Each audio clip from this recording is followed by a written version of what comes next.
Okay. Fine. Oh, I need to. Alright, we're good. Okay. Alright.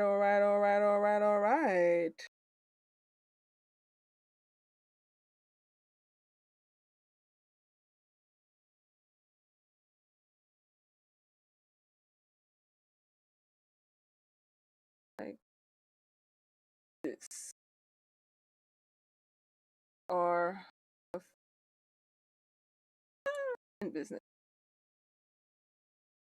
Or a Diddy trial update. I wanted to start this so much earlier, but as usual, time management.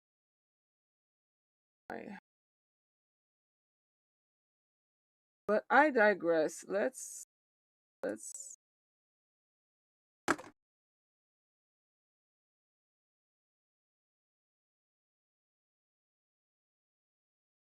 alright. That I got a call. I digress. Let's do this. Let's get this Diddy trial update. I'm quite curious about this whole. I don't know. I feel like a lot of people have been talking about that Kid Cudi testimony. Even got called a snitch by some fucking dumbass. Oh boy, truly humble under God, my ass. Anyway, let's do this. Kid Cudi describes Diddy like Marvel. Kid Cudi describes Diddy like Marvel supervillain and call out by Young Thug as a rat. Yeah, I saw that. Bada bing, bada boo. Kid Cudi's wearing a pair of blue jeans, a black leather jacket, and he likely smells a little bit like cigarettes. And I only say that because prior to sitting on that witness stand at the very front of the courtroom, Kid Cudi is seen getting out of his car in front of the federal courthouse. It's pouring rain outside. A guard is holding an umbrella for him. He looks like he's walking out of a K-drama or some sort of superhero movie. Kid Cudi is smoking a cigarette before walking into that courthouse, which have left a lot of netizens commenting all over the internet. When you smoke a cigarette before walking into court to testify, you know you're about to take somebody down. And now he's sitting in that courtroom. Oh, really? And I will say, it does look like there's 90,000 other places Kid Cudi wants to be. But he does sit up there rather casually. Like, he looks like he might not want to be there, but he doesn't look afraid. He doesn't look intimidated. He looks like he's making a pit stop on a road trip to the federal courthouse before the long weekend. His destination is the Hamptons. Prosecutor Johnson is in the middle of asking Kid Cudi a bunch of questions in front of the jurors. Why were you concerned about your safety? Kid Cudi is about to open his mouth and respond, but defense attorney Brian Steele, Young Thug's former attorney, passionately I don't want to say scream, but he states into the mic, "Objection, Your Honor." The judge is glancing over because, I mean, I don't know, maybe he's thinking what I'm thinking, which is, I feel like that's a valid question. Grounds, speculation, future dangerousness. The judge does not agree. That's overruled. And the prosecutor continues. Prosecutor Johnson looks back up at Kid Cudi. You just said you were concerned for your safety and Miss Ventura, Cassie's safety. Why were you concerned about your safety? Because I kind of... Brian Steele stands up again. Your Honor, objection. Can we approach? The objection is overruled. Could you just ask the question again, Miss Johnson? Sure. We were talking about when you broke off your relationship with Miss Ventura. Do you remember that? Yes. And that was around the end of the year 2011, is that right? Yes. And you mentioned that you had safety concerns. Yes. Why did you have safety concerns? Because I knew that Sean Combs was Brian Steele is more aggressive this third time. Objection, Your Honor, can we approach? Now, in the midst of this oddly heated exchange, there is a sidebar where Brian Steele asks the judge, "May I?" "Yes." "Your Honor, I'm gonna move for a mistrial." This is Sean Combs' defense attorney. He says, "Your Honor, I'm going to move for a mistrial. The government knows that the answer is about to be that Mr. Combs has had other people killed. This is an outrageous question." I'm sorry, what? The minute that you read this sidebar, because you don't hear this sidebar in court, you get the transcript at the end of the day. Brian Steele, Sean Combs' defense attorney, is saying that the government knows that Kid Cudi is going to tell the jurors that Sean Combs has other people killed. Yeah, that's some crazy things. The judge argues back because that's just not how it works. He didn't say that. Brian Steele argues, but he will say that. He hasn't said that. Well, he's about to say it. I'm putting the court on notice. This is where the judge draws his boundaries. No, you don't get to put me on notice. There's no grounds for any kind of application along those lines because no question that you're talking about has been asked and the answer has not been given. Now, what is your objection to the question that was asked? Why are you scared of Mr. Combs? His answer is going to be because Mr. Combs is violent and he has had other people killed. To which now the public is wondering, he has? Did his attorney just snitch on him? Like, how does he know that that's what Kid Cudi is about to say? I will say there's a bit more to the sidebar and the transcript on this matter, but we will get to that all in this episode. This is the testimony of Kid Cudi and all of the songs that were allegedly made from Kid Cudi about Diddy, and perhaps even a song that Diddy was on that referenced Kid Cudi. Oh.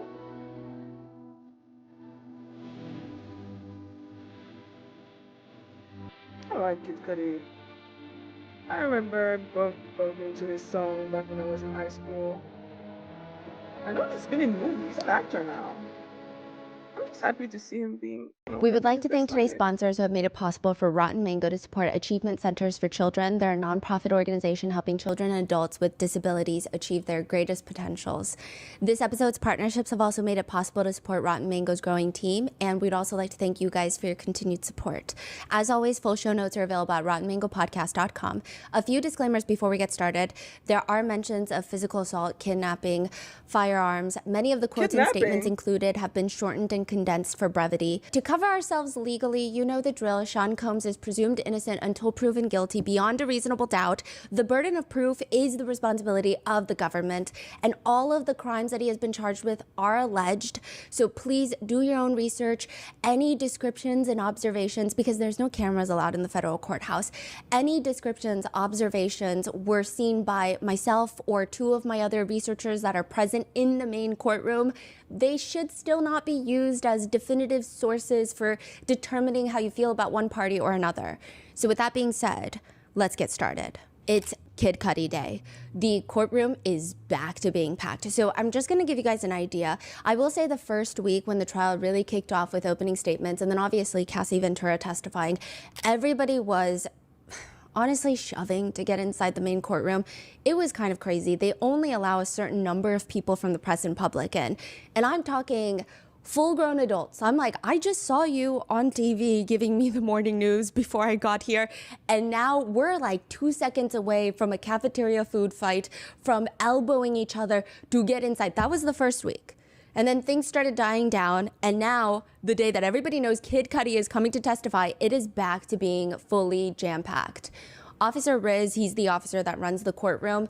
He is like very strongly, like he just only loves his family. That's what he says all the time. He's like, who's King Cudi? Everybody's talking about King Cudi. And we're like, Officer Riz, it is Kid so he Cudi. had no idea. No. Okay. He's just here to make sure everything in the courtroom goes smoothly. I don't think he really cares about celebrity culture and celebrities and stuff like that. The press pews are like listening intently because we have no further context to everything that's going on. So we sit down, the attorneys are in there, and they're passionately talking already. The jurors are not here. The defendant is here, and everybody's very passionate, and they're talking about a dog. So all the press, they're opening up their journals, they're writing down, whose dog are we talking about? Judge is not there? The judge is there. And the judge is listening to the arguments about the dog, presumably Kid Cudi's dog. Something happened to Kid Cudi's dog. Defense attorney Brian Steele argues, I think that if the government is going to do this, they say that the witness's dog was put behind a closed door on or around December 22nd of 2011. I just want to make sure that they're not going to elicit testimony from him that the dog acted differently thereafter, somehow traumatized. Prosecutor Johnson stands up. Your Honor, Mr. Muscati will certainly testify about the location of the dog when he came home because that's relevant to his understanding of whether someone had been in his home or not, because his dog had not been locked up when he left his home.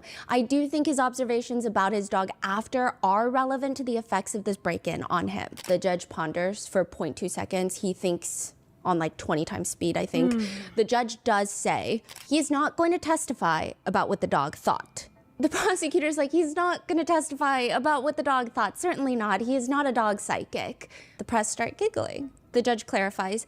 He's going to say that the visible demeanor of the dog was different than it was usually. And given that it's his dog, he would know what the dog usually acts like. Correct. He will say after the break-in, the dog was jumpier and scared and more scared. Brian Steele is not trying to agree with any of this, though. I will object. I don't see why we're getting into what a dog... The judge, though, is seemingly in a good mood. Let the record reflect the smirk on Mr. Steele's face. So, like, we're trying to get a vibe as the press, okay? Because we don't know what the testimony is. Kid Cudi hasn't testified yet. So we don't know what we're talking about his dog. We don't know what happened to his dog. We're so in the dark.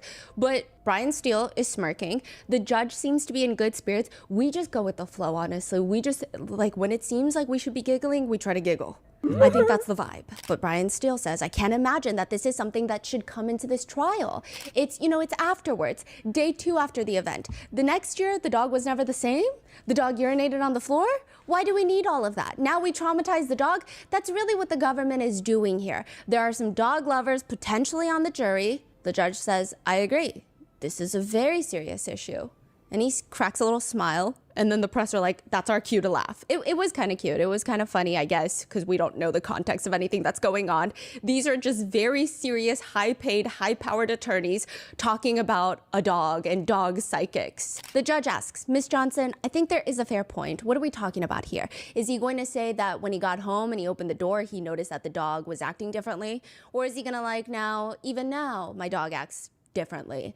At a certain point, it becomes kind of a far field. I agree, Your Honor. Unfortunately, the dog is no longer with us. Aww. And there are literal from the gallery. Because it's just, none of us were expecting that. It feels out of context. The way that this whole dog argument was being delivered, it felt like a very light morning, and then it got very depressing. The judge says, as long as the dog's behavior is in relation to the actual event, he will allow those questions. And after that, I will say the energy persists to be a little bit more tense. I don't know if it's just there's more people in the courtroom and it feels like something more serious is going on, even though every single day of the trial has been equally serious. But there's just all these weird tension-breaking moments. I will say there have been 2 court reporters that have pretty much consistently been in the room while they were covering the trial. So it's 2 of them and they'll take turns and they'll swap out and then they'll go do the transcript and then they'll come back, and it's like a whole operation. They're incredible at their jobs. But I do think like recently, I don't know if the audio in the room was messing up, because every single time one of the attorneys would talk, specifically Brian Steele, the court reporter would not be able to hear what he is saying. And maybe it's because Brian Steele was not using the microphone correctly, but it's a lot of this tension of like, what did you just say? And then the attorney has to repeat themselves, and it's like a very serious matter that they're repeating themselves slowly. And it's just like So you're saying... Yes. So you're saying the court reporter would jump in? Like, can you say that one more time? Yes, and then I think it's because his voice is not one that we're used to hearing, that even like we get a little jumpy. We're like, wait, who is talking right now? Who's saying that? I see. So it's just like adding a little bit, it's like an extra zing of tension nonstop throughout the day of like, oh, okay, like we gotta pause and they gotta repeat themselves. And it's just, it feels like a different day. Beyond that, the best way to describe Sean Combs' energy recently is that he's been trying to interact with the jury more. And I don't wanna say this word, but I'm gonna say it. I feel like he's pandering. I don't know. That's the best word that we can come up with. And I don't know if he's intentionally pandering. I think the perception is that, because for so long he would glance at the jurors. He would nod at the jurors when they walk in. He would sometimes glance at them and shake his head disapprovingly when a witness says something that he is trying to show them is not true, or show them he disagrees with it. Or if somebody says something slightly positive about him, that he will agree and he'll kind of nod his head and maybe glance over at the jurors. There is this one interesting moment, and I'm telling you, everybody was getting sick in that courtroom. Everybody's sneezing, it's freezing. One juror in the front row starts rubbing their arms because they're cold. Everybody's rubbing their arms. And what it feels like to us is that it feels like Sean Combs catches that, and the rest of the day, he keeps looking over at the jury and like very dramatically shaking. Like those cartoons where you're shivering. And then you like rub your arms. He's like rubbing his arms, basically mouthing, so cold, so cold. He's like rubbing his hands together like he's starting a fire, and then like blowing into his hands. So, okay, so you're saying he's looking at the jurors and then also trying to signaling to them, hey, I'm cold, so cold, right? Yeah, like, Isn't it oh, so I cold in relate to here? you. Like, I'm struggling just like you guys. I'm experiencing the same struggle, is what it felt like to us. Right. It's like a building rapport type Yes. of like body language. Yeah, and like he's like into his hands, which I agree, it's cold, but I don't know if it's that cold. I mean, there's one part, and like, look, I'm also honking in the courtroom. There are times where I'm like trying to wait for the least important parts where there really aren't any, where I can like quickly blow my nose into a tissue because it's more disturbance to leave the room. I always try to find the best time to blow my nose when the judge is like not on the bench or when there's the least amount of people. But one thing I noticed, and this timing was interesting, this one time where, and I'm not saying he did this on purpose, I think it's a hard time controlling it, but it was interesting. Okay, so the jurors, right before they walk in, it's pretty slow. They're like, the attorneys are talking. There's like a little dead moment where not much is happening. They're not like aggressively talking about objections. They're just waiting for the jurors to walk in. Sean Combs seems to just be sitting there. And then the jurors walk in, they're seated, everybody is trying to get settled. Sean Combs reaches over, grabs a tissue, and just like noisily honks his nose. And I'm like, I don't know, if it were me, I feel like I would have done that 2 minutes ago before they walked in. Okay. It wasn't like a sneeze, it was like, you kind of know when you're gonna blow your nose.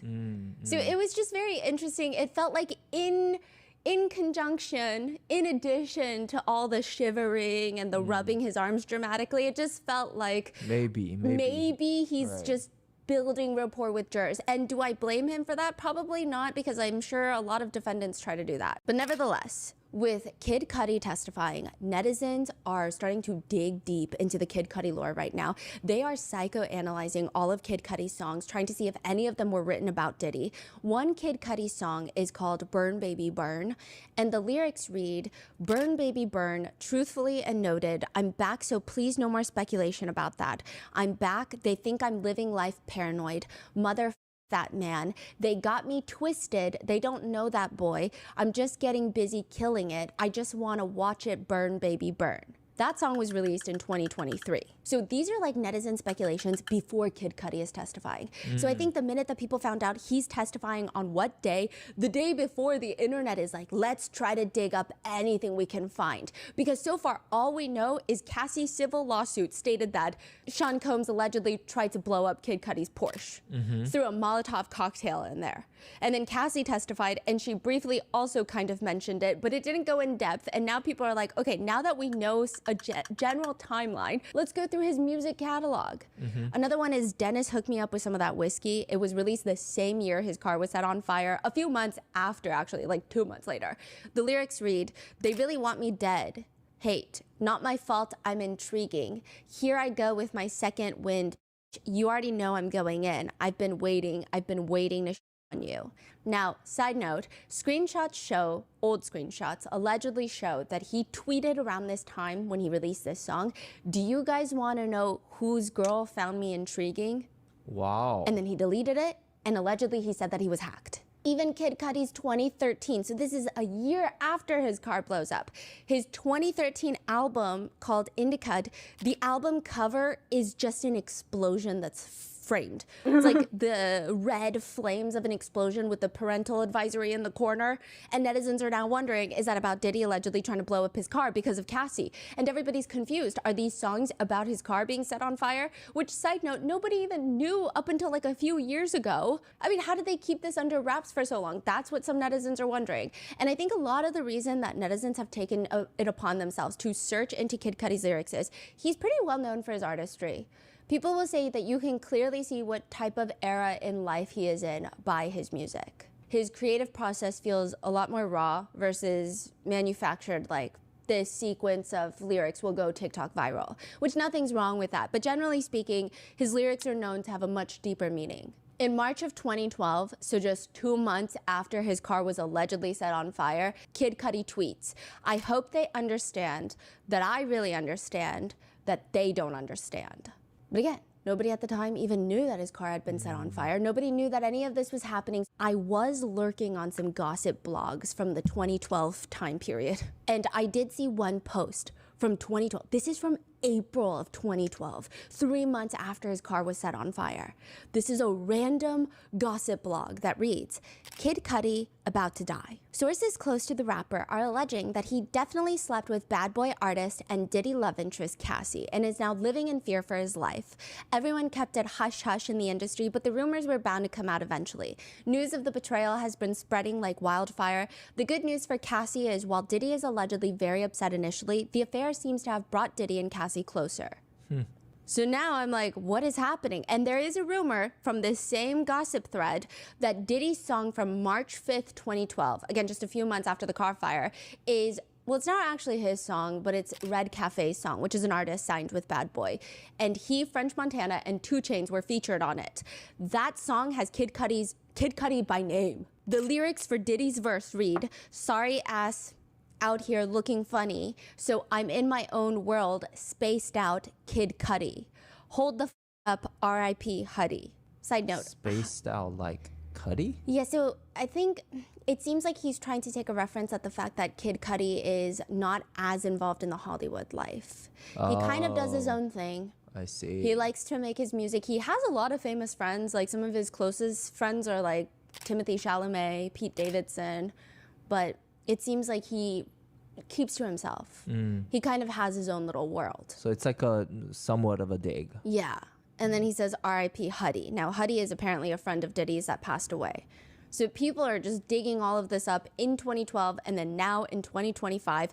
And it seems like maybe Sean Combs is in fact worried about all the things that these witnesses are going to say about him, against him on the stand, because he has hired a man named Stephen Casella. This is the newest addition to his legal team. But he's not going to show up to trial. This guy is going to be behind the scenes. I don't think we're ever really going to hear from this man. He is the former deputy chief of the Justice Department's asset forfeiture and money laundering section. He's probably the country's foremost expert in asset forfeiture and money laundering. He's actually works for the other side. He has worked with the feds for nearly 30 years until 2015. That is crazy. So now he's gone fully private, his own practice, and Diddy's like, come here. Yeah, he was like probably at the top of the feds, working for the other side. He basically created all the laws that Diddy is now facing for the RICO charges. Oh my God, and you hired this guy. He recently started going private in 2015. He opened up his own private firm. Basically, this is the guy that wrote the legislature that is now putting Diddy at risk for his $400 million empire. Because it's not just life in prison that Diddy is facing. RICO charges means that the government can seize Diddy's assets. He's 400 million? I thought he was a billionaire. He was a billionaire, and then a lot of that just started plummeting.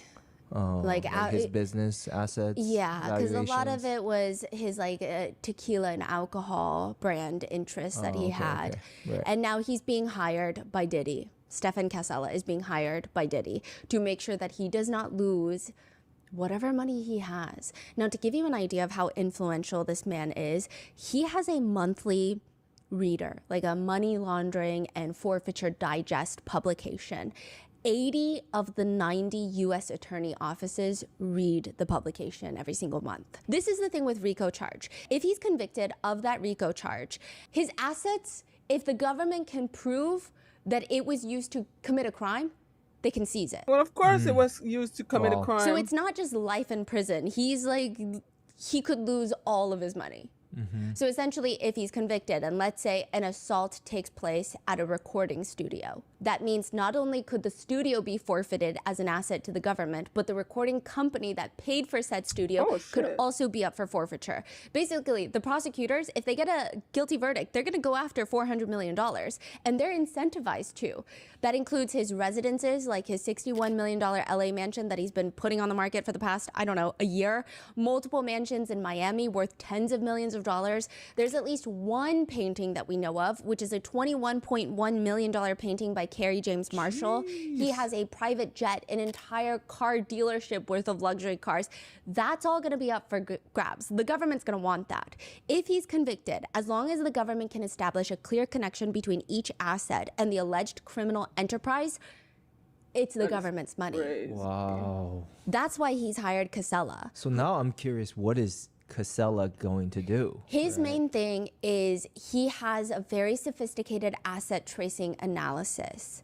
That's what he's known for. So he's going to go in there and, I mean, it's probably a lot smarter than the way that I'm explaining it and much more complicated, I'm sure. But simply put, he's probably going to meticulously document all the, quote, clean assets that have no relation to any alleged criminal activity, which means the government cannot seize those assets. There are even speculations because people were wondering, why did Sean Combs not take his plea deal? So people thought maybe he didn't take it because he was so confident, like he's a narcissist. He thought he was going to beat the charges, or maybe the government doesn't have evidence and he knows it. Like there were lots of speculations. But now with the hiring of Stephen Casella, people are wondering maybe he didn't take it because if you take the plea deal, it likely would have resulted in asset forfeitures. The Money Laundering and Forfeiture Digest, written by Casella, shows that 89% of RICO pleas include asset surrender. So if you plead guilty, it includes asset surrender. Whoa. Which makes sense. And if Sean Combs is convicted, it'll probably be a very intense fight to keep his assets from being seized by the feds. Wow. And it seems like he's going to fight hard. Well, duh. Okay. Before Kid Cudi walks into the courtroom, everybody's already turned looking at the door behind the pews. Like we are physically turned 180 degrees, Sean Combs included. So I'm like looking at him through my peripheral. He's staring at the back doors for a second. And then I think he realizes that he doesn't want to be doing that because suddenly he's the only one facing forward. He like refuses to look at the back now. When Kid Cudi walks in, everybody's staring. Everybody's body is shifting as he's walking down the aisle. Kid Cudi's eyes, just like many of the other witnesses, are trained to the front. He does not look at Diddy. He goes straight to the very front where the judge is. I mean, there's got to be at least a few fans in the courtroom, right? Like, that's what I was thinking, because that was a lot of people in the press, the public, the gallery. I mean, hopefully not the jury, because they're not supposed to know who he is. Now, Sean Combs is a statue, like just a statue again. He watches Kid Cudi when he's already in eyesight, and then he watches him sit all the way down on the witness stand. And it's a very intense look. At some points during the direct, Combs looks like he's just staring in a trance. And all you hear are like the sketch artists going crazy on their canvases. And I will say they did do Kid Cudi a little dirty. Now, Kid Cudi's... Okay, now that you say Diddy is like a statue again. Yes. It sounds almost like when whoever is sitting there is a little more high stake for him or for the media, he's like a statue because he has to really watch everything. Because likely maybe he will want to show some reactions. So he put more emphasis on his own body languages. When someone is more high stakes, he's definitely more statuesque, especially if it's a personal relationship. So I feel like there are other high stakes witnesses here and there, but it seems like the people... But what about like all the assistants that you mentioned? Like that has came before Statue, Cudi. but nowhere near a statue. Right. I would say Cassie, Don Richard, Kid Cudi, like these are strong interpersonal relationships where I do think personal assistants, I feel like Sean Combs looks at them a certain way. It's like a different category for him. Yeah. These are people that have very complicated interpersonal weavings throughout his life. And it feels like he's a lot more statuesque. Now, but what's interesting is he's very statuesque during the direct, during cross-examination, because now the witnesses are getting, their credibility is technically being attacked because that's the whole point of a cross-examination. Yeah. He's a lot more moving. His eyeballs are moving around more. He's looking towards his attorney and the jurors a lot more often. He seems a lot more free usually. So it's very interesting. Yeah. Now, Kid Cudi's direct examination is handled by prosecutor Emily Johnson, the same one that did Cassie Ventura's, and they immediately just get into the part that the jurors want to know. Did there come a time when law enforcement responded to your home in December of 2011? Yes. Why did law enforcement respond in 2011? Because I had a break-in. I'd like to start at the beginning of the break-in. How did that day start? Well, I got a call from Cassie around 5:30, 6 a.m., and she told me that Sean Combs had found out about us. I was really confused, but she asked me to pick her up. She sounded really stressed on the phone, nervous, scared, so I went to pick her up. And yeah, Kid Cudi is explaining that even that phone call at 6 a.m., which already based on the time is probably disorienting, he tells Prosecutor Johnson, yeah, he was definitely confused by the entirety of the phone call because he didn't even think that Cassie and Combs were still dating. Oh. So she's like, he found out about us and he probably was thinking something along the lines of like, why does it matter? I thought you guys weren't together. He says, I didn't think that she was still dealing with him. Because prior to all of this, when Kid Cudi and Cassie start dating, he says that he asked her about Sean Combs, quote, like if they're still hanging out. Now, Johnson is clarifying though, because after the phone call, he goes to pick her up. So she's like, why? If you just found out that they're still dating and she told you they weren't dating, like why'd you go pick her up? She wanted me to come pick her up. And she was also worried that he would come to my house because he asked for my address and she gave it to him. He goes to pick her up and he describes Cassie as being really, quote, very stressed, nervous, just scared, didn't know what Sean Combs would do. Just a reference going back to Cassie's testimony. I do think it's interesting how each witness talks about the same incident from a different perspective. I do wonder, with the trial expected to be a full 8 weeks, how the jurors are gonna like piece it together, because just even going through and cross-referencing the transcripts is a lot of work. And so far, we're only a small portion through the entirety of the trial. Now, we cross-reference with Cassie's testimony about that night, and she was likely stressed and scared because she was at Sean's house. She describes him as irate. He had just found out at a freak-off about the fact that she was dating Scott Mescudi. Through her text message in the middle of a freak-out. Yes. Right. And she said he was just so angry. She says he threatens to release freak-off videos of her to hurt her relationship with Scott. And as she's leaving his house, she says, quote, Sean, kicked me in my back on the way out, so I just had a big bruise on my back. I fell to the floor and then I left. She goes back to her hotel to get her burner phone to call Scott. But the hotel room that she was staying in was trashed completely. She said it was just torn up. There was somebody peed all over the floor in the bathroom. My clothes were everywhere. The furniture was turned upside down. Somebody pooped in the toilet and didn't flush it. It was just gross. Presumably, she called Scott from this hotel sounding terrified. He picks her up, and the two of them go to another hotel, the Sunset Marquis. Kid Cudi says he picked that hotel because he used to go there and he just thought it was a safe place where she would be off the radar. At this point, Sean Combs isn't even looking at Kid Cudi. He's just taking notes in the courtroom. Like it's so disorienting because sometimes I look over at him and he has the demeanor of someone in the press pew. Which I don't know what demeanor I'm expecting from him. And this is not like me critiquing his demeanor or like trying to police someone's demeanor or psychoanalyze it.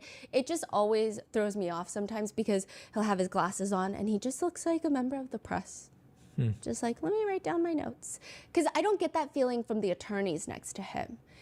Maybe it's when he writes, he like tilts his head sometimes and it has like a more like relaxed demeanor, whereas attorneys are like scribbling, kind of like head down. I mean, he has those moments too, but it's just interesting.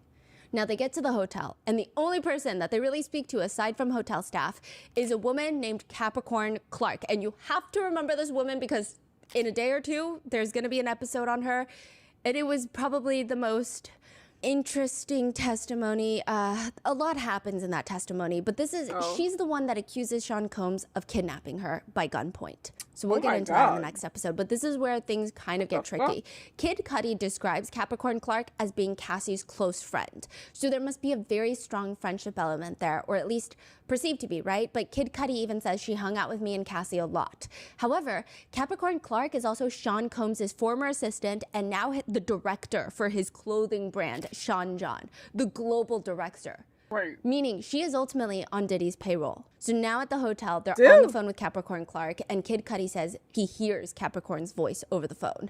And she sounds very scared. Sounds like she's on the verge of tears. And according to Kid Cudi, that's when Capricorn tells them that Sean Combs and the affiliates were in my house and she was in a car. She was forced to go along with them over there. This is what Kid Cudi's saying. Now, to give you some context to all of this, and like we don't get as much context during Kid Cudi's testimony, but now that Capricorn Clark has testified, which again, that episode should be up in like a day or two, we get a fuller picture. Capricorn Clark was one of the only people in Cassie's life that knew that she was dating Scott Mescudi, aside from her family. Oh, wow. So Capricorn Clark calls them, and she's like, hey, I'm at Kid Cudi's house. Sean Combs and his affiliates are at Kid Cudi's house. They're like inside his house. So she's calling secretly. Yeah, she's like, I'm in the car outside, and they're in your house. I'm giving you a heads up. Yeah. Okay. Well, she doesn't even know Kid Cudi's with Cassie. She's like, hey, Cassie, they're inside Kid Cudi's house right now. I'm outside in the car. They forced me to come here. I don't want to be here. Now, at that point, Kid Cudi says, he kind of starts freaking out. Prosecutor Johnson asks him, after you spoke to Capricorn, what did you do next? I got in my car and I went to my house. Did anyone go with you when you went to your house after the phone call? No. He gets into his Porsche 911 Cabriolet, kind of pertinent later. Now, side note, Cabriolet is essentially just a convertible. And his specifically has a soft top, so it's more fabric than a hard shell convertible. Again, pertinent later. He gets into his car. It's nighttime in LA. He's driving to his house. He starts calling Sean Combs. He has his number. Can you describe the conversation that you had with Mr. Combs on the drive to your home? Yeah, I'm going to be very candid. I said, motherfucker, are you in my house? And he was like, what's up? I just want to talk to you. I was like, I'm on my way over right now. He was like, well, I'm here. That is crazy. Yeah. I don't know if that's me. That's I would probably call the cops or something because someone's like breaking into my house already with some crazy intent. I don't know if I would just go straight home and face them like that. I also don't know if I would start the phone call with motherfucker, you in my house when they're in my house. Yeah, that's kind of... Yeah, but he's like driving. He's on the phone. When Mr. Combs said, I'm over here waiting for you, what was your understanding of where Mr. Combs was located? At my house. What was Mr. Combs' tone of voice during the phone call? Calm. Menacing. When Kid Cudi gets home, he says the outside looks the same as it typically does. It looks normal, so he doesn't do like a thorough check. It's not until later he realizes that all of the security cameras that were on the outside of his house, for example, the camera that would be angled towards the front door, because that makes the most sense. You want to see who's coming at the door, coming and going, but someone had moved it to the opposite side. Basically, probably pointing it at like the wall, like the building or something where it doesn't really capture anything of importance or relevance. Kid Cudi walks into the house and there is nobody there. Nobody's in the house. It's empty. So were they lying? Is Capricorn Clark lying? Is Sean Combs lying? Was nobody inside the house? He says that he notices two things. First of all, it's December of 2011, so right around Christmas time. And Kid Cudi had gone to Chanel, bought a bunch of Christmas gifts for his whole entire family, and they're all open. There's no talk about if any of the gifts were stolen, so I don't think so. And this is perhaps an associate of Combs, perhaps a random person unrelated, perhaps Combs himself. It seems like this is their way of telling Kid Cudi, I was in your house. But of course you can't do anything about it because it's not like they broke the furniture. It's not like they stole the goods. It's like move some But he's shit still around. breaking and like, entering. we lived in LA for 10 years. Imagine calling LAPD and saying, so they came in and they unwrapped the Chanel bows. They'd be like, hey, we don't care. Yeah. Facts. Yeah. Like, they really wouldn't care. You call the police about a break-in, they've opened your Christmas presents, no property damage, nobody was injured. They didn't even steal said Christmas presents. The LAPD would act like they didn't see a thing. Now, the second thing that he noticed was he normally lets his dog roam the entire house. His dog is now, which side note, okay, maybe the LAPD did try harder because he's Kid Cudi. I don't know. I'm just saying as a normal person with LAPD, they're No, like I can totally see you can them totally see that. Yeah, okay. 100%. Okay. Yeah. Well, Oh yeah, they would totally say they're going to testify, so we'll see. But it doesn't seem like the investigation really led anywhere, and I can totally see them not caring at all. So now he also notices that. And the second thing that Kid Cudi notices is that he normally lets his dog roam the entire house. His dog is now locked away in the bathroom. So this is like what the attorneys are all arguing about. They didn't want this in the testimony. The door is shut, and everything is not normal because that's not what happens. Like, this is weird. Now, the sad part is, even afterwards, Kid Cudi's dog was basically never the same. Kid Cudi does describe his dog as being very jittery and kind of on edge all the time afterwards. Aww. Which I'm sure the defense attorneys really did not like that he said that. After you got to your home, what did you do after that? I got in the car, and that's when I called Sean Combs. Why did you call Mr. Combs again? Because I was looking for him. Why were you looking for him? Because I wanted to confront him. I wanted to fight him, you know? Did he answer? Yes. Can you describe that conversation for the jury? I can't remember my exact words, but I was kind of like asking him where he was, and he was like, I'm on my way, I'm on my way. So at that point, I hung up and I thought to myself, I was like, okay, you're angry. you're angry, just think about this, you know? And like, I just thought, like, I don't know who he has with him. I don't know what his intentions are. What were your concerns, if any, about going to your house that day? I didn't really know what I was walking into, but I was so angry at first. Then once I thought about it, not really knowing if they had any weapons or if there was any type of situation like that, that's when I called the police. Mr. Muscati, what did you do after that phone call with Sean Combs? I thought about the reality of the situation, not knowing what I was walking myself into, so I decided to call the police. Kid Cudi says the police arrive at his house, they make a report, and he goes back to Cassie, who just seems really stressed out. Now, since it's right around Christmas time, and I don't know if this was planned, I don't think that this was the original plan, Cassie had plans to go be with her family in Connecticut. Kid Cudi ends up flying out with her. So perhaps it's like this event startled them, so he got tickets, or he already was gonna go, I don't know. He flies out with her, stays with her and the family. Can you generally describe Miss Ventura's demeanor when you were in Connecticut for the holidays with her family? I think being around her family really did a lot for her at the time. She really needed it. But while they're still there, Sean Combs is still reaching out to Kid Cudi, texting him. I mean, it wasn't every day. It kind of stopped at some point when I responded to him and I told him I didn't want to talk. His text messages were always along the lines of him wanting to speak, just get to the bottom of it. When you say get to the bottom of it, what are you talking about? Just figure out what's going on, I guess. He was in the dark about things and wanted to talk. But at that point, you know, post break-in, I didn't want to talk to him. Did you respond to Mr. Combs' text? Yeah, I told him, you know, specifically, told him, you broke into my house, you messed with my dog, like, I don't want to talk to you. This is December of 2011. They get back in January of 2012, so like weeks later. Cassie and Kid Cudi aren't even hanging out much anymore. So according to Cassie's testimony, she mentioned that she wanted to end things with Kid Cudi because it was just escalating to be too much, and she felt like this was the safest way for all the parties involved. Now, January 9th, 2012, Kid Cudi gets a call from his dog sitter at 6:30 in the morning that someone just tried to blow up his car. Brother. Now, to give you some context, Kid Cudi's not home. He's at a friend's house about 45 minutes away. The dog sitter's at his house. She calls him from his residence, and according to Kid Cudi, she told me my car was on fire in the driveway. After you received this phone call from your dog sitter, what did you do? I immediately went to my house.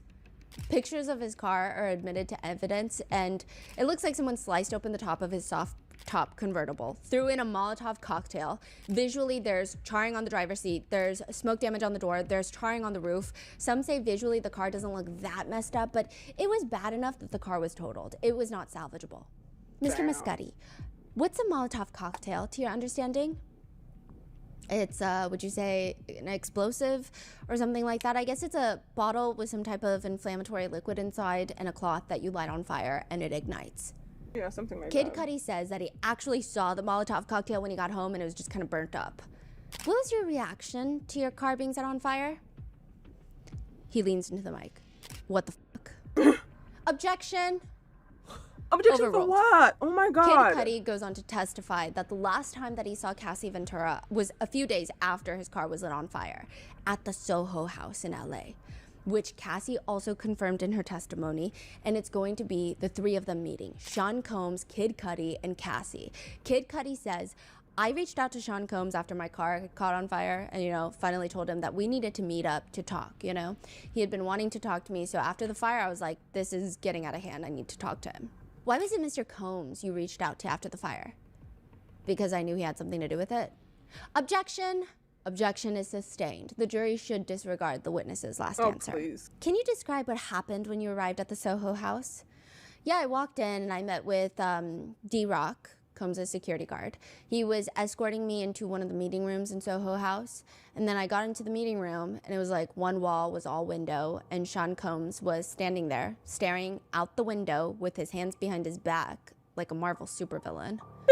And the whole courtroom, they're just giggling. The jurors are giggling because it's so like out of nowhere. Like we were so serious, like everything is so tense, and then we are kind of. I mean, you can picture him standing there, yeah, looking like a Marvel supervillain, and the only person not smiling, not giggling, is Sean Combs. He does not find this very funny at all. Really? Not even a little bit humorous. Huh?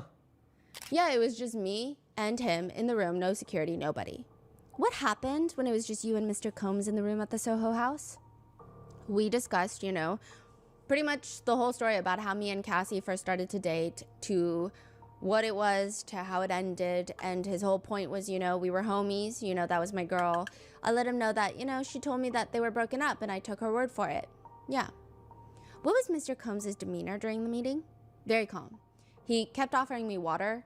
He offered me water twice, which I thought this part was so interesting because I don't think offering water to someone twice itself is intriguing or memorable in any way, because this happened in 2012. It is now 2025. But clearly it must have stood out to Kid Cudi enough that not only does he remember it decade later, but he mentions it in the testimony. And twice. Yes. And like, again, twice is not it must have, something about the two times must have been weird. Yes. That he can't maybe necessarily even articulate, because I don't think you know when you just have a feeling and you're like, that was weird, but I don't. Did he take it though?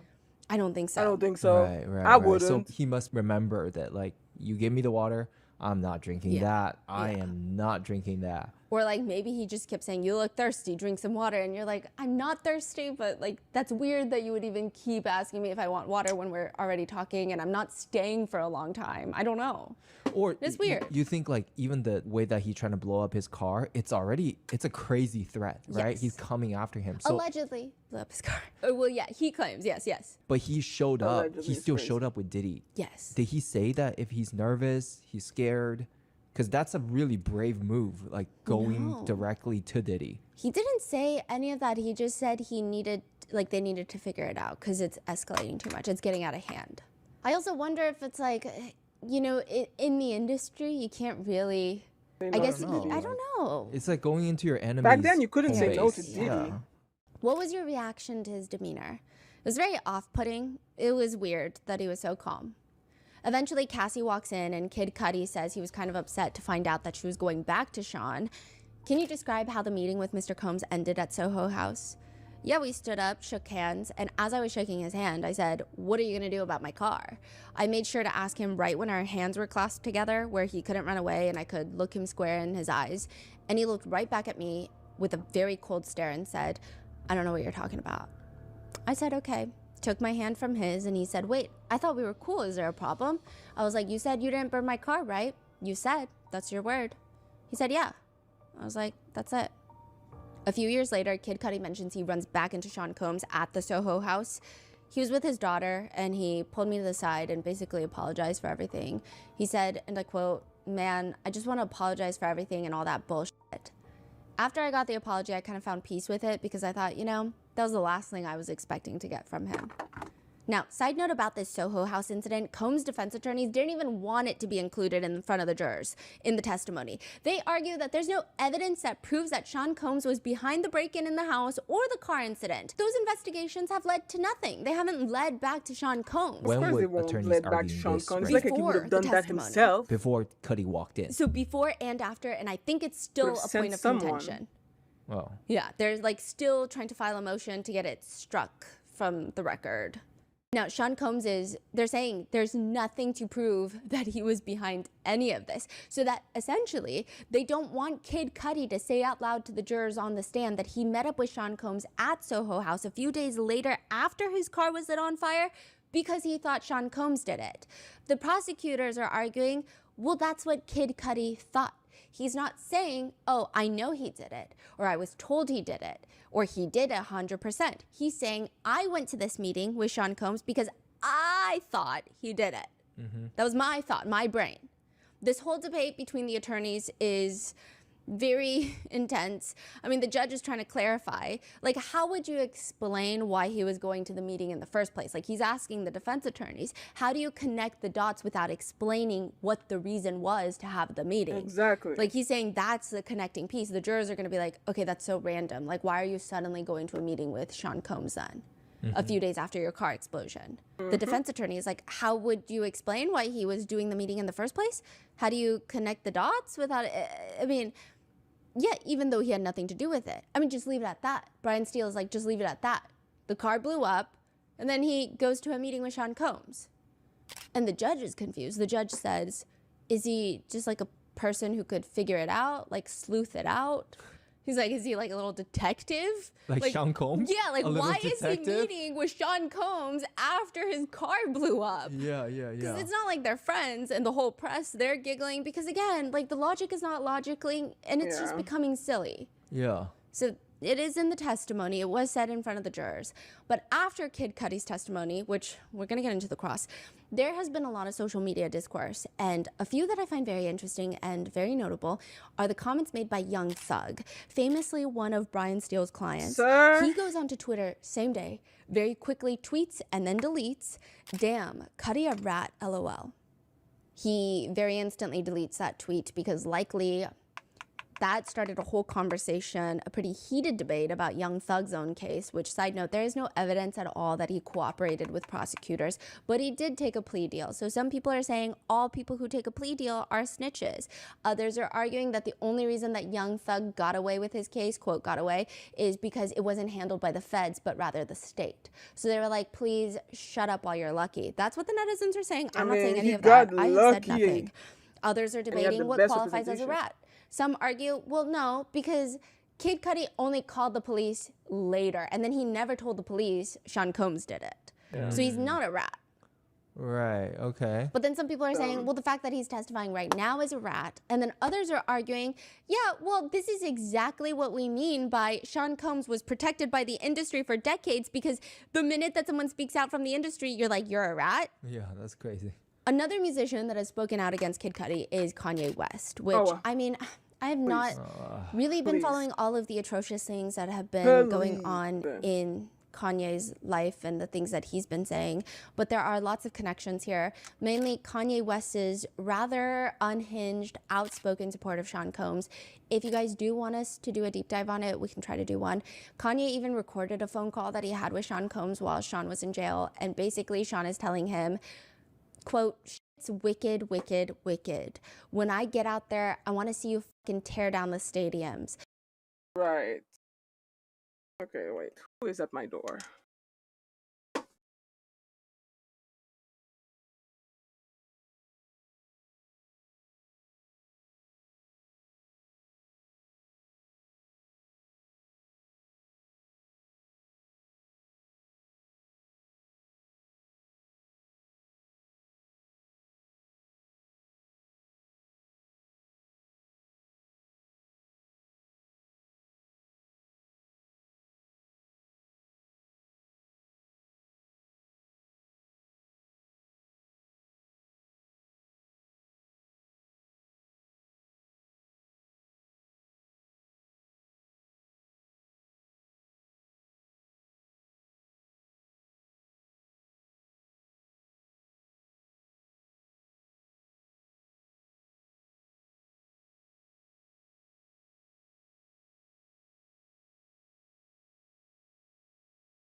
Hey.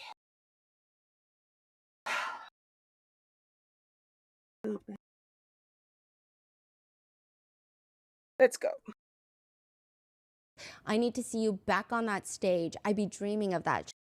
We're gonna have years and decades to fight these motherfuckers. I'm gonna see you soon, man. I got like 59 more days before trial.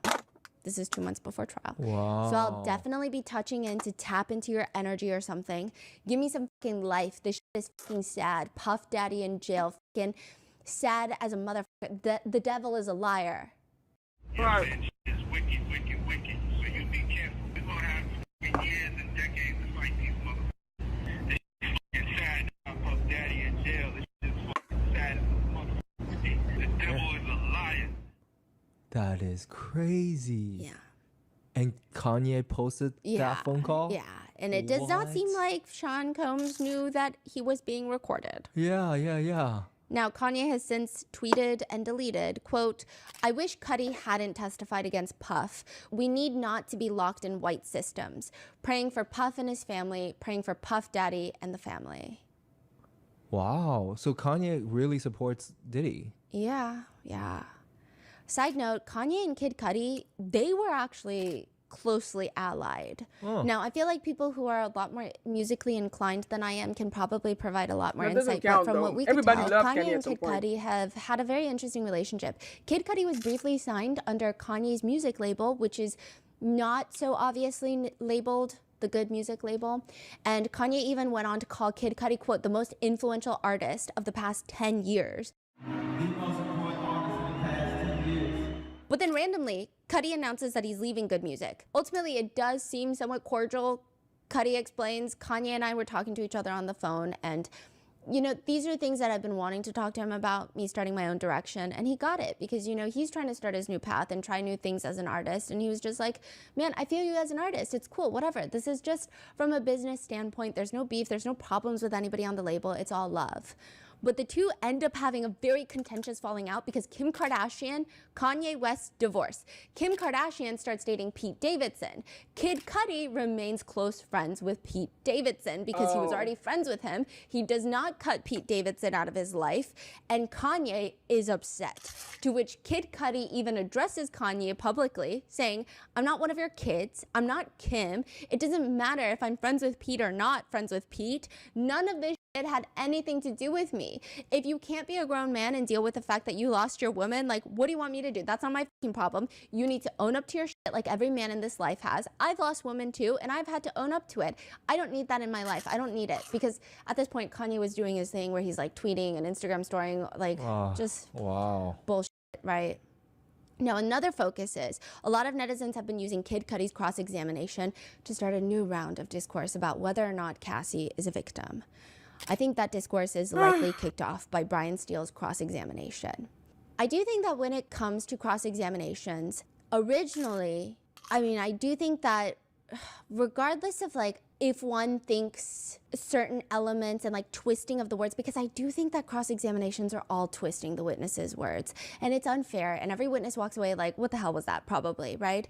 But I think in the act itself, I think Nicole Westmoreland really sells her cross well. Mark Agnifilo, he will do the longest crosses in the history of what feels like forever. And at every time that he says, one more thing, and we'll get to that later, you just hear at least like 3 people in the courtroom sigh. I feel like one of them's the judge, one of them's the juror, one of them is in the press, and then probably everybody else, because it's like, I don't know why he's a filibuster. And then Brian Steele, his crosses have been like not, like they've been okay. He has a showman's stature, like the way he stands, the things he does. But when it comes to, especially this cross-examination, he's just like to the point. He's just trying to get somewhere. Like he's trying to get to the destination.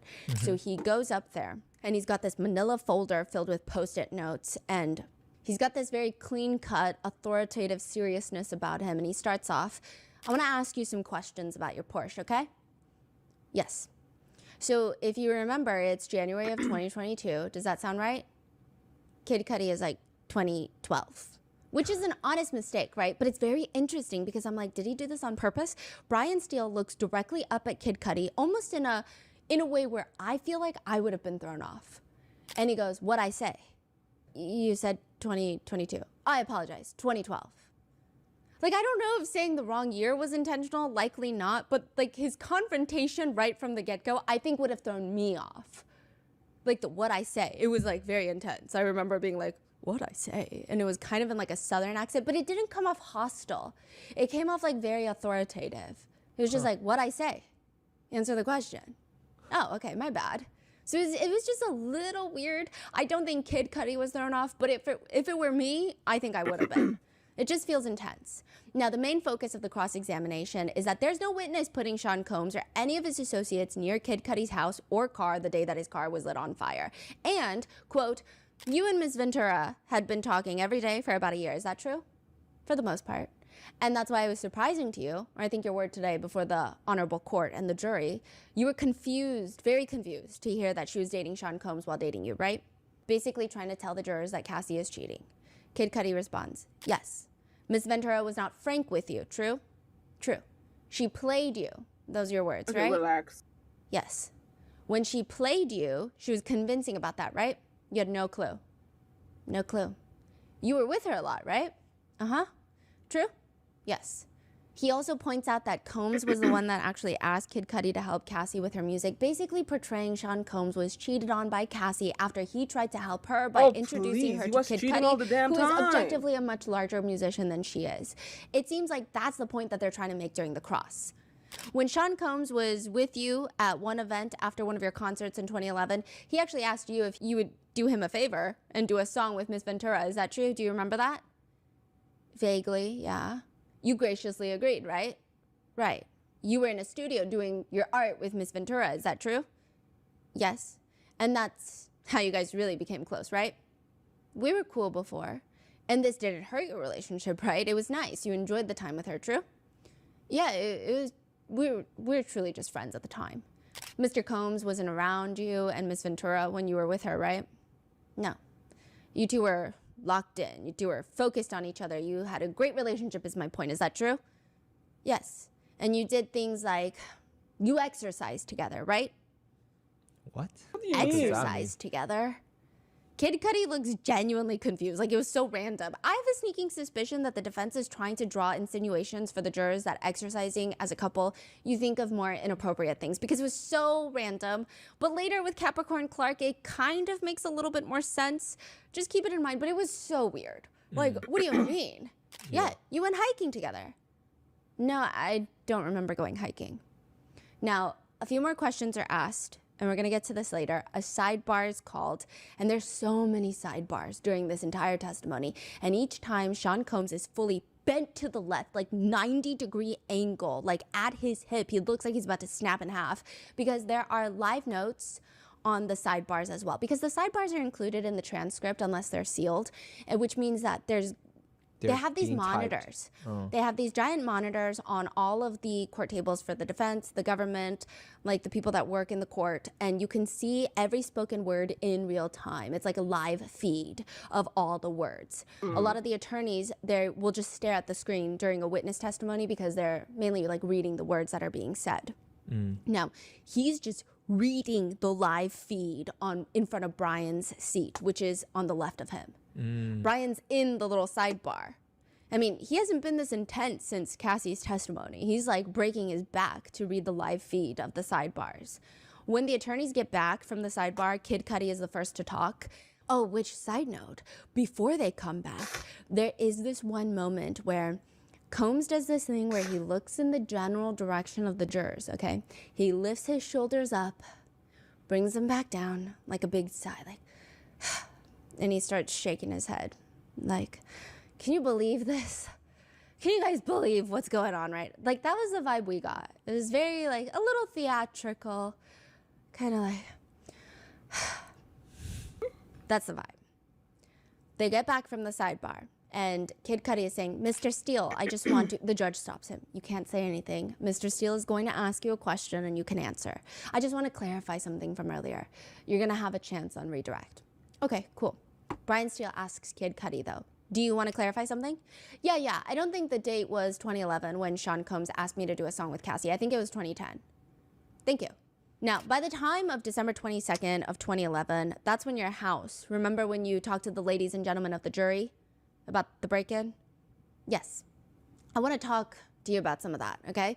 You believe that you left your front door open. When I say open, I mean unlocked. Is that fair to say? Yes. And there was no forced entry into your home, true? No. Am I correct? Yes. And in the home, there was no damage to the home. By damage, I mean there was no chairs turned over, glass broken, holes in the wall, things like that, true? No.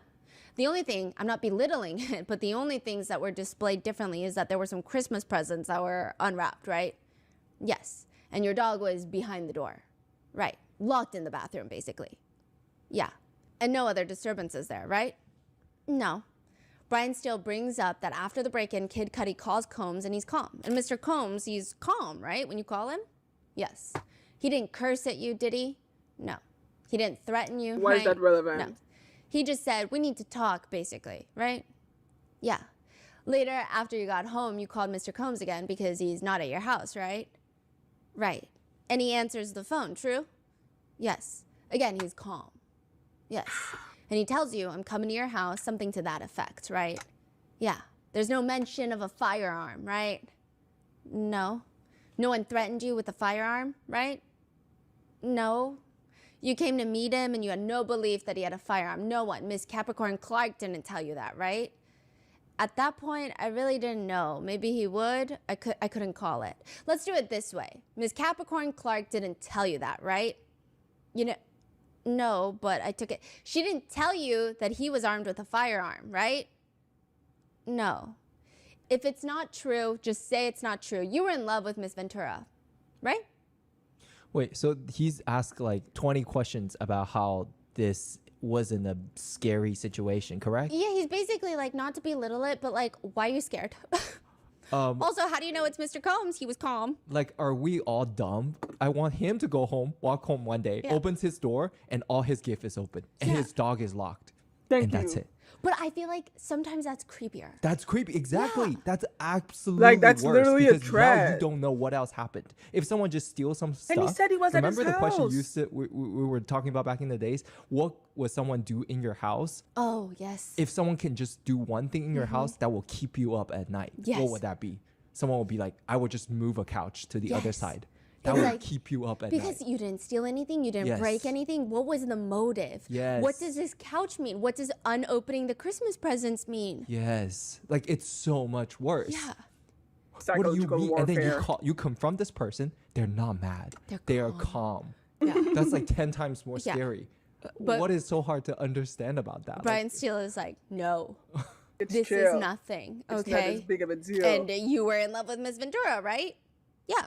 And she never told you, as close as you were with her, that there was ever any type of sexual abuse. Is that true? No. You spent time with her freely, right? Right. And Miss Ventura was free with you. She was carefree, as far as you could tell. True? Yeah. Then Brian Steele brings up the Soho House meeting where Combs is standing there like a Marvel supervillain. And Brian Steele says, now Mr. Combs made it clear to you that he was also confused. True? True. Just like you, he's similarly situated. He did not, to your knowledge, know that you were dating Miss Ventura, right? Yeah, true. And he wants to understand how did this happen, and you want to understand how did this happen, basically, right? Yes. And Miss Ventura was living 2 different lives, is that true? Yes. He definitely didn't threaten you, true? No. In fact, he was gracious. I think your word was really calm. Yeah. And you were professional as well, true? Yes. And it was an understanding, a meeting, that this was about a girl, a relationship, and both of you guys were played. That's pretty much how it ended, true? True. And the person who played you is the same person who played Sean. It's Miss Ventura, true?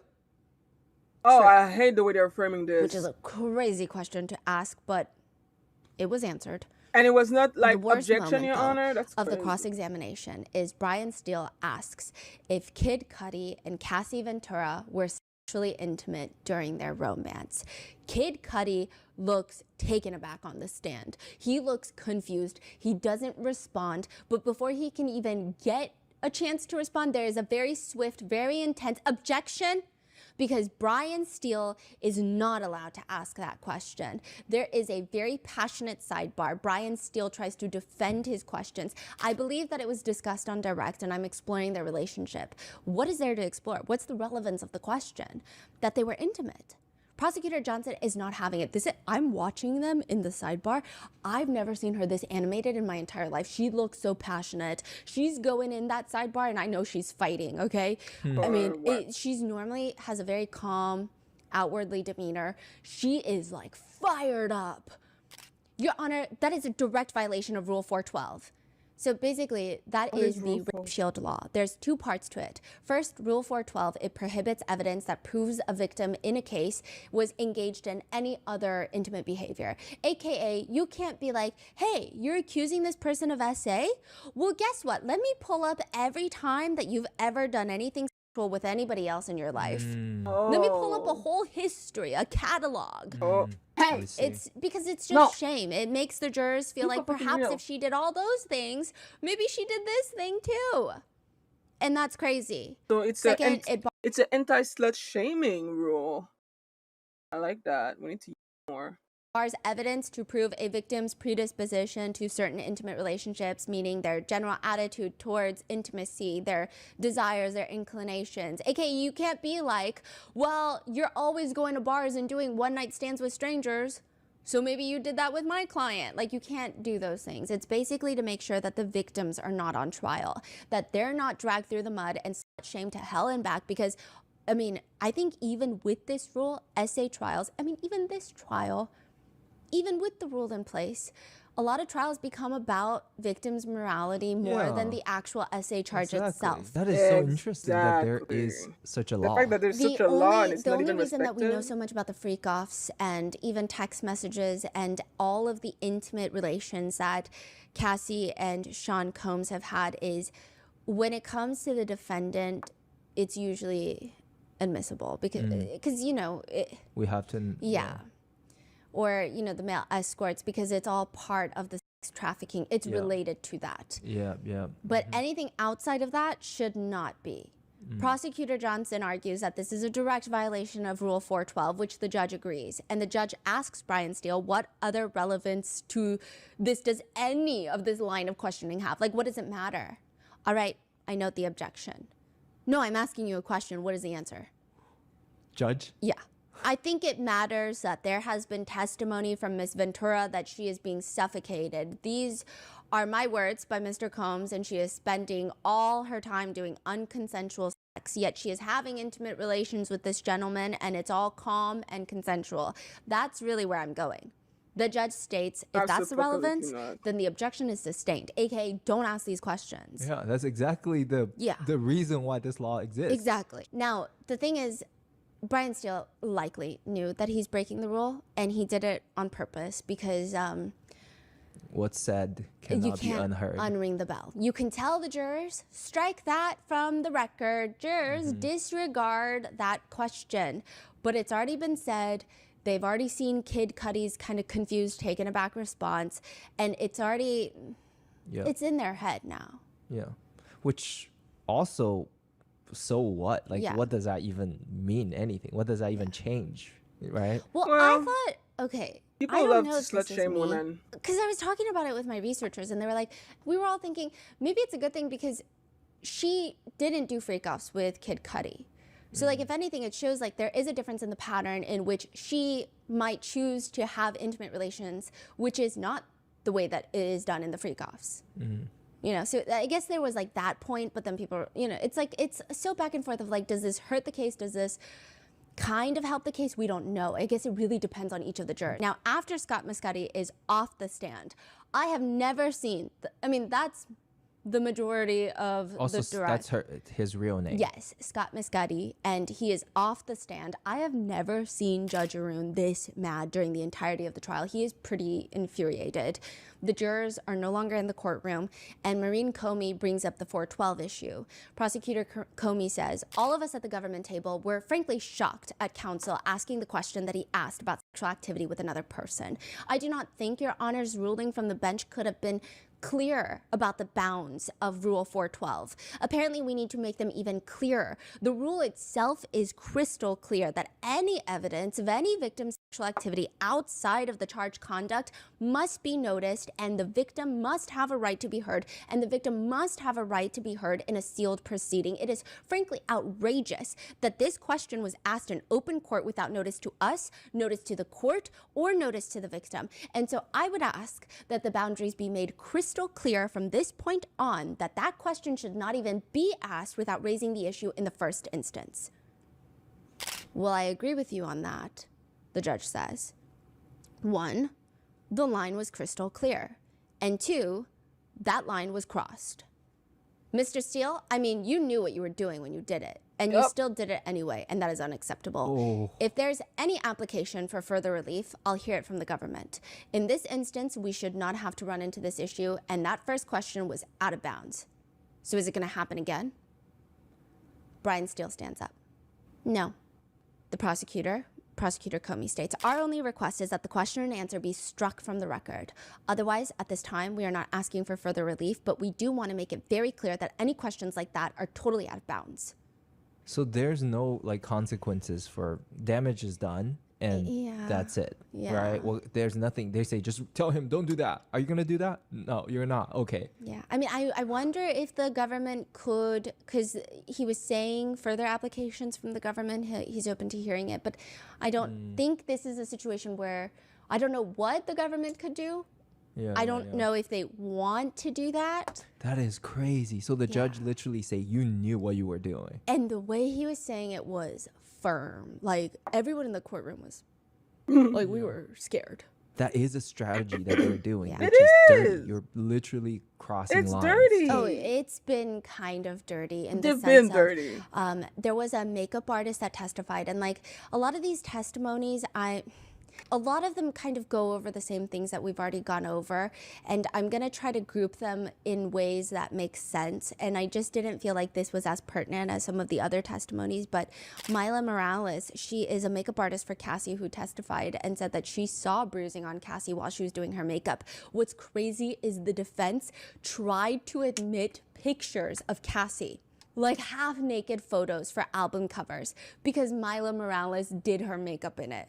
So they're like, yeah, we want to show this to the jurors to be like, oh yeah, this is the makeup that Mila Morales did. But she's like topless because it's an album cover and it's Hollywood. And the prosecutors are like, are you insane? Why do you need, like, you can just crop her face out and say she did the makeup.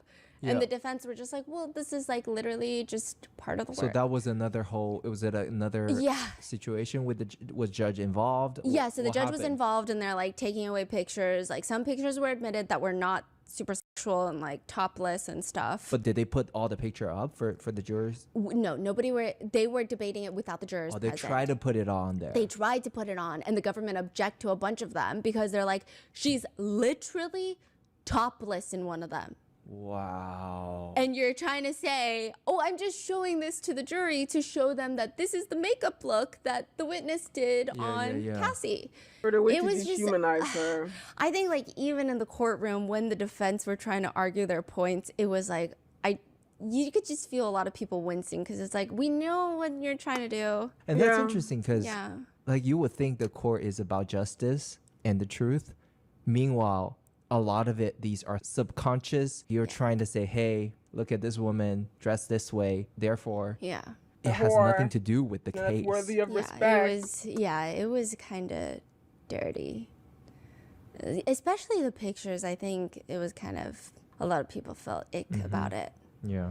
Now, side note, speaking of Brian Steele's kind of wild move for a mistrial comment in the sidebar, a lot of netizens were saying that Brian Steele just snitched on Diddy. Sean Combs killed people and the defense team just admitted it because he was like, I know what Kid Cudi's gonna say. The government knows that Kid Cudi's gonna say Sean Combs killed people. Now, I will say there is a tad bit more to the transcripts. Basically in the sidebar, Brian Steele explains that, quote, he called his friend. Kid Cudi called his friend. This is what's in the 3500. I'm going to tell you what that is in a second. I know the court read it. He calls his friends who told him that Mr. Combs has had other people killed. I believe that's going to be his answer on why he was scared. Now, side note, the 3500, So right now, it's the government's case in chief. All of the witnesses are subpoenaed by the government, or they are government witnesses, like willingly coming to testify. It's the government being like, here is what we think happened, and we're going to prove it to you for the next 6 weeks. We're going to bring people to testify for the next 6 weeks. And every single person, they can cross-examine, but you're going to, like, these are the people that we are bringing to plead our case, like case in chief, okay? If someone is a government witness, like Kid Cudi, Cassie, Don Richards, all those meetings that the witness and the government have had prior to the trial, they are not available for discovery by the defense until after the direct testimony. So a lot of the times, the defense attorneys will get all of those government notes while the cross-examination is happening. So like some attorneys will be reading through the 3,500 documents while someone's doing the cross. And like, okay, I don't think, because I know some people were like, that's why Xavier Donaldson seemed like he was stalling for time. That wasn't the vibe, because the next day was the same thing. So that means they would have had the 35 documents all night, came back the next day, and then he was still doing like his correct thing. But I know that was like a speculation, and I do think that happens sometimes. Now, obviously, there are witnesses that they're going to be better prepared for. So I think like Cassie Ventura was probably one of them, because they knew that she was going to testify. She was one of the bigger witnesses in the case. So they must have had a load of questions for her for the cross-examination. But a lot of the times they just get the documents of whatever government meeting that they had during the cross-examination. I see. Yeah, That's called 3,500. Yes. I mean, it's not like 3,500 pieces of documentation. It's just called Okay. So it's like the rule. And he's saying, you saw it in there. He called his friend. Like, he probably told the government in a government meeting prior to the testimony, I called my friend, and they said he's had people killed. Right. So then they just got those notes. And then he's like, God, I'm freaking out. Like, he's going to say this, and the government knows he's going to say this because it's in the government notes. He's already said this to the government before. Now, it has been kind of taken out of context, where everywhere I see on social media, they're like, did Brian Steele just snitch on his own client? But that's the rest of the context for you. Okay. Of like, it wasn't Brian Steele being like, he had people killed. It was like, I just saw the 3,500. You probably just saw the like, I think a lot of it was probably like he saw it and started panicking. Not that I'm giving anybody an excuse after the question that he asked, but I think it was like that. So he's saying he knows that Kid Cudi called a friend, and he's not actually admitting that his client killed someone or anything of that sort. Nevertheless, I will say it was very startling to read in the transcript. But with that, I think this is the perfect place to leave you, because the very next episode, which will hopefully be up in the next day or two, is going to be on the full testimony of Capricorn Clark. She is the one that showed up at Kid Cudi's house during the break-in. She's the one that called them from the car. She is the one that has accused Sean Combs of kidnapping. It was one of the more insane direct and cross-examinations, in the sense that I think, you know, we have a lot of people that are testifying. They have been in contentious legal battles. They have, or, you know, even like Cassie and Don Richard, they've been in the public eye for so long. And I think that they have so many scars as well. They choose to, I think, have a different way that they cope with it, and when they testify, it presents differently. With Capricorn Clark, I don't think I've ever met someone who has no filter, is the feeling. And not that I personally met her, but it was like the most unfiltered testimony in the entire trial. And it seemed like a lot of people were emotionally moved by her testimony. So there's a lot going on, and that will be in the very next episode. So with that, please stay safe, and I will see you in the next one. All right. That was a good update. I can't wait to see where things goes, but so far I am very scared. I feel like he's gonna be released. He has 10 lawyers at this point, a whole ass team of extremely expensive lawyers who are working overtime and doing a very good job at being absolutely awful. Not awful because they're doing a bad job, but they're doing a very good job at just portraying everybody who speaks against Diddy as a bunch of charlatans. It's very scary. Very scary. But it's not over yet. And if the government loses, it's their motherfucking fault. Hey Neff. I'm finishing this stream, so I'm gonna take a little break. I'm gonna eat some shit, and I'm gonna come back and play some video games. So I'll be back, and that shouldn't take too long, but I'll be back later. All right. Bye. Okay.